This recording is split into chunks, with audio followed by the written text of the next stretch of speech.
Welcome to hashtag education. पिछले episode में हमने देखा कि दिमाग की सेंसर मेमोरी क्या है और वो कैसे काम करती है। आज के इस एपिसोड में हम देखेंगे कि शॉर्ट टर्म मेमोरी क्या है और वो कैसे काम करती है। और हमेशा की तरह एपिसोड के एंड में होंगे कुछ जरूरी स्टडी टिप्स। तो चलिए शुरू करते हैं।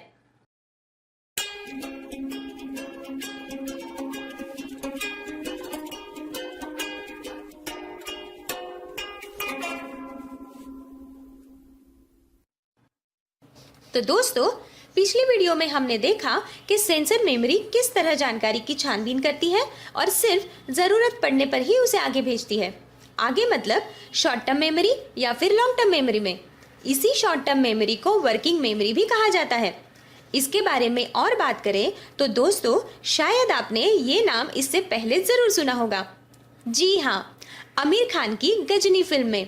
इस फिल्म में आमिर खान एक बीमारी के शिकार होते हैं जिसमें उनकी पुरानी याददाश्त सिर्फ कुछ समय के लिए वापस आती है और फिर अपने आप ही मिट जाती है। पर हमारी शॉर्ट टर्म मेमोरी आमिर की मेमोरी की तरह नहीं, बल्कि थोड़ा अलग तरह से काम करती है।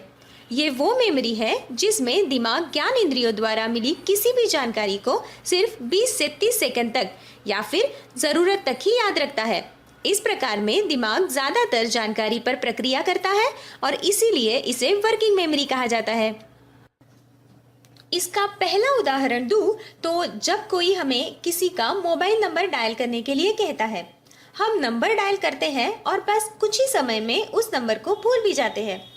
या फिर उस बड़े नंबर को याद रखने के लिए हम उसे 3-3 या 4-4 के टुकड़ों में बांट देते हैं। दूसरा उदाहरण दूं तो जब हम कोई मैथमेटिक्स का सवाल हल कर रहे होते हैं तो उसे हल करने के लिए कुछ गणितीय सूत्रों की आवश्यकता होती है जो कि हमारी लॉन्ग टर्म मेमोरी में होते हैं और जो हमने रटे रटाए लॉन्ग टर्म मेमोरी में हमेशा के लिए स्टोर कर दिए हैं। तब हमारा दिमाग वो गणितीय सूत्र लॉन्ग टर्म मेमोरी से वर्किंग मेमोरी में लाकर मौजूदा अंकों के साथ प्रक्रिया कर गणित के सवाल को हल कर उसका जवाब दे देता है। समझो मैंने आपसे पूछा कि 10 और 11 कितने होते हैं, तो मैंने आपको 2 अलग अंक दिए। अब आपका दिमाग उन अंकों को शॉर्ट टर्म मेमोरी में स्टोर करता है क्योंकि उसे अब उन अंकों पर प्रक्रिया करनी है।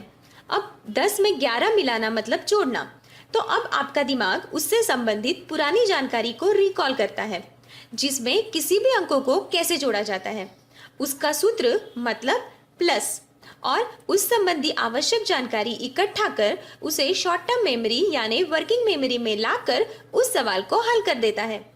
तो आज के लिए बस इतना ही। दोस्तों, अब आपको समझ आया होगा कि शॉर्ट टर्म मेमोरी मतलब क्या है।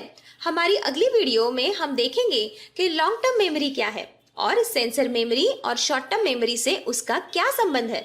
हमारी अगली वीडियो मिस ना करने के लिए हमारे चैनल को आज ही सब्सक्राइब करें, वीडियो को लाइक करें और नीचे दिए गए बेल आइकन को जरूर दबाएं। और अलविदा लेने से पहले पेश करते हैं हमारी आज की स्टडी टिप्स। जगह। आप अगर घर में पढ़ाई करते हैं तो पढ़ाई के लिए एक फिक्स जगह चुनें जहां आपको किसी भी तरह का डिस्टरबेंस ना हो। हमेशा एक ही जगह पर पढ़ाई करने से हमारे दिमाग को उस जगह की आदत सी हो जाती है। आगे चलकर वो जगह दिमाग के लिए किसी ट्रिगर की तरह काम करती है। आप जैसे ही उस जगह जाते हैं, आपका ध्यान अपने आप पढ़ाई पर केंद्रित हो जाता है।